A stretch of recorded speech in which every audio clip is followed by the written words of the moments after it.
परी के जादुई 3 लहंगे। एक गांव में राधा नाम की लड़की अपनी सौतेली माँ और बहन के साथ रहती थी।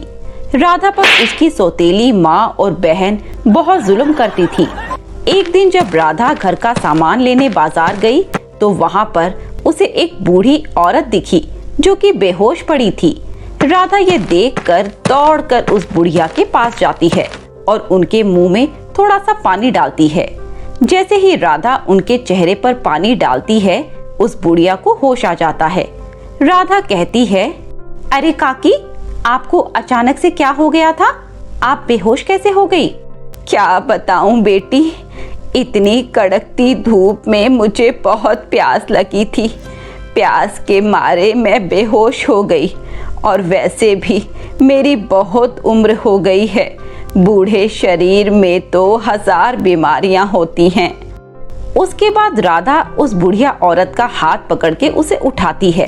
फिर जब राधा वहां से जाने लगती है तो वह बुढ़िया एक सुंदर परी में बदल जाती है और राधा को रोकते हुए परी कहती है, रुको राधा, आप कौन हैं? यहाँ तो वे बूढ़ी औरत थी ना, अचानक से वे इतनी जल्दी कहाँ चली गई? राधा, मैं ही वे बूढ़ी औरत थी। परी राधा के सामने बूढ़ी औरत बनकर वापस अपने रूप में आ जाती है। राधा, मैं काफी देर से यहाँ बूढ़ी औरत के रूप में गिरी हुई थी, लेकिन किसी ने मेरी मदद नहीं की। फिर तुम आई और तुमने मेरी मदद की, जिससे कि ये साबित होता है कि तुम एक बहुत अच्छी और सच्ची लड़की हो। इसीलिए तुम्हारे लिए मेरे पास कुछ है। मेरे लिए? लेकिन क्या? ये लो 3 जादुई लहंगे, लेकिन तीनों में बहुत बड़ा अंतर है। तीनों लहंगों की अपनी अपनी खासियत है। जो लहंगा सबसे खराब दिख रहा है, उसे पहनकर तुम बहुत खूबसूरत बन जाओगी। दूसरा, जो लाल रंग का लहंगा है, उसे पहनते ही तुम पर पैसों की बारिश होगी। और तीसरा लहंगा, जो दिखने में बेहद खूबसूरत है, उसको पहनकर तुम जो भी मांगोगी तो तुम्हें उसका उल्टा प्राप्त होगा। ठीक है परी, इन तीनों लहंगों के लिए आपका बहुत बहुत शुक्रिया। इसके बाद वह परी वहाँ से गायब हो जाती है। राधा भी घर आकर अपने तीनों लहंगों को अलमारी में रख देती है।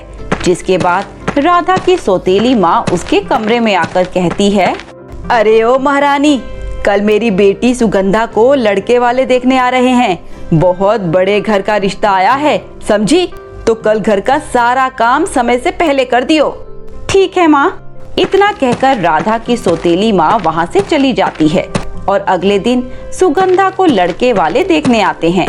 राधा उस दिन समय से पहले ही अपना सारा काम खत्म कर देती है और परी के दिए हुए लहंगों में से सबसे खराब लहंगा पहन लेती है। जिसके बाद राधा का रूप एक सुंदर सी लड़की में बदल जाता है। उसके बाद लहंगे में से एक आवाज आती है, अरे वाह राधा, तुम तो बहुत खूबसूरत लग रही हो। तुम्हें नजर ना लगे किसी की। कौन है यहाँ? राधा, ये मैं हूँ, तुम्हारा लहंगा। अरे, तुम बोल भी सकती हो? हाँ राधा, लेकिन बस तभी जब तुम इसे पहनोगी। अरे वाह, ये तो बहुत अच्छी बात है। तुम्हें पता है, मेरी कोई सहेली नहीं है। मुझे हमेशा से कोई चाहिए था जो मुझसे बात कर सके। अब तो मैं हमेशा तुमसे ही बात किया करूंगी। ठीक है राधा, अब तुम बाहर जाओ, तुम्हारी बहन को देखने वाले आ चुके हैं। राधा उस जादुई लहंगे की बात मानकर बाहर आती है। बाहर आते ही लड़के वालों की नजर राधा पर पड़ती है, जो कि एक खराब लहंगे में भी बेहद खूबसूरत लग रही थी। और वह लोग सुगंधा की जगह राधा को पसंद कर लेते हैं। ये लोग राधा को पसंद करके चले जाते हैं। ये बात सुगंधा को बर्दाश्त नहीं होती। तू बाहर क्यों आई? तुझे पता नहीं है क्या कि किसी भी जरूरी काम में तेरा आना मना है? फिर भी तू यहाँ आई और मेरे लिए आए रिश्ते को हथिया कर बैठ गई। लेकिन सुगंधा, इसमें मेरी क्या गलती है? मैंने तो कुछ बोला तक नहीं, बस आकर चुपचाप खड़ी ही तो थी। तू तो चुप ही रह। जब कपड़े फटीचर पहने हैं तो शक्ल को इतना चमकाकर आने की क्या जरूरत थी? दोनों माँ बेटी राधा को खूब खरी खरी सुनाती हैं। जिसके बाद राधा अपने कमरे में जाकर बहुत रोती है और जादुई लहंगे से बोलती है, जादुई लहंगा, तुमने मुझे बाहर जाने के लिए क्यों कहा? तुमने देखा ना, माँ और सुगंधा को कितना बुरा लगा और उन्होंने मुझे क्या कुछ नहीं कहा। राधा, तुम रो क्यों रही हो? जिसने तुम्हें बुरा भला कहा वे खुद कौन सा अच्छे हैं? वे खुद भी तो बहुत बुरे हैं, लेकिन जो तुम्हारे भाग्य में लिखा था वह तुम्हें ही मिलना था। मैंने तो बस तुम्हें बाहर भेजा था। वह लड़का एक बहुत ही अच्छा और शरीफ घर का था, जो कि सिर्फ तुम्हें डिजर्व करता था। उसके बाद रात होने पर राधा उस ड्रेस को उतार देती है और रोज सुबह उस ड्रेस को वापस पहन लेती थी। ऐसे ही एक दिन जब राधा किसी काम से बाहर गई थी तो उसको कुछ गरीब लोग भीख मांगते हुए दिखते हैं। तब राधा सोचती है कि क्यों ना लाल वाले लहंगे को पहनकर गरीब लोगों की मदद की जाए। उसके बाद राधा घर जाकर लाल वाले लहंगे को पहन लेती है, जिसके कारण उसके कमरे में पैसों की बारिश होने लगती है। फिर उस लहंगे से आवाज आती है, और तुम्हें कितने पैसे चाहिए राधा? जादुई लाल लहंगे, इतना पैसा बहुत है, इनको मैं उन गरीबों में आसानी से बांट सकती हूँ।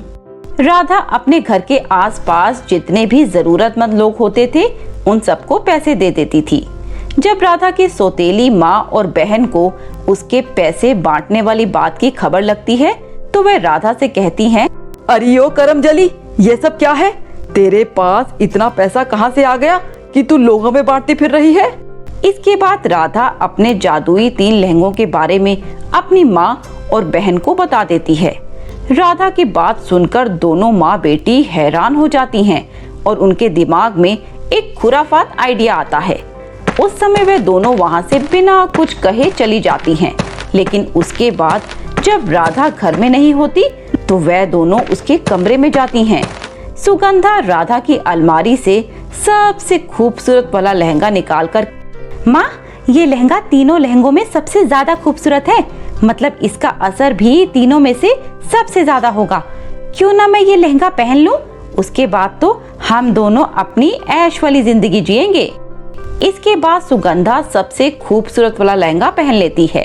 सुगंधा को इस बात की जरा भी भनक नहीं थी कि उस लहंगे को पहनने के बाद जो भी कहेगी उसका उल्टा हो जाएगा। लहंगा पहनने के बाद उसको एक आवाज आती है, माया, मैं तुम्हारा लहंगा बोल रही हूँ, बोलो तुम्हें क्या चाहिए? माँ और बेटी दोनों ये देखकर बहुत हैरान हो जाती हैं कि लहंगा तो बातें कर रहा है। खुद को अमीर बनाने के चक्कर में वे लोग बिना कुछ सोचे समझे लहंगे को ऑर्डर दे, जादुई लहंगा मुझे बहुत सुंदर बना दो और मुझे बहुत सारा पैसा और गाड़ी दे दो। फिर क्या था, जादुई ड्रेस उसका बिल्कुल विपरीत करती है।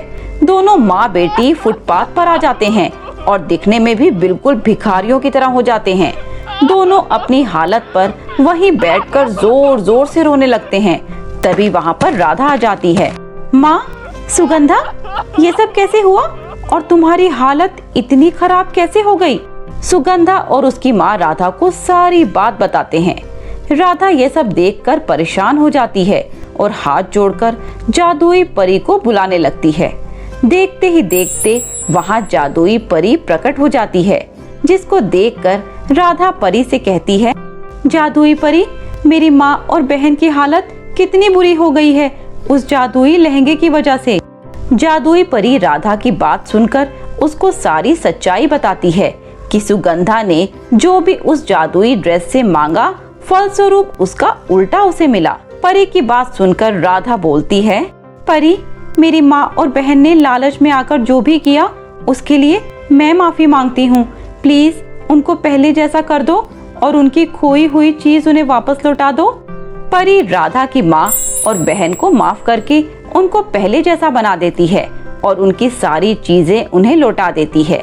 उसके बाद सुगंधा और उसकी माँ को भी एहसास होता है कि उन्होंने हमेशा ही राधा के साथ बुरा व्यवहार किया, जो कि एक बहुत बड़ी गलती है। जिसके बाद वे दोनों राधा से माफी मांगती हैं। फिर राधा भी उस जादुई परी को तीनों लहंगे वापस कर देती है और कहती है, परी, मुझे अब इन लहंगों की कोई जरूरत नहीं है, आप इन्हें वापस। जादुई परी राधा से तीनों लहंगे लेकर वापस गायब हो जाती है और वे तीनों माँ बेटी खुशी खुशी रहने लगती हैं। कुछ ही समय बाद राधा की शादी एक अमीर लड़के से हो जाती है और सुगंधा की उसके छोटे भाई से।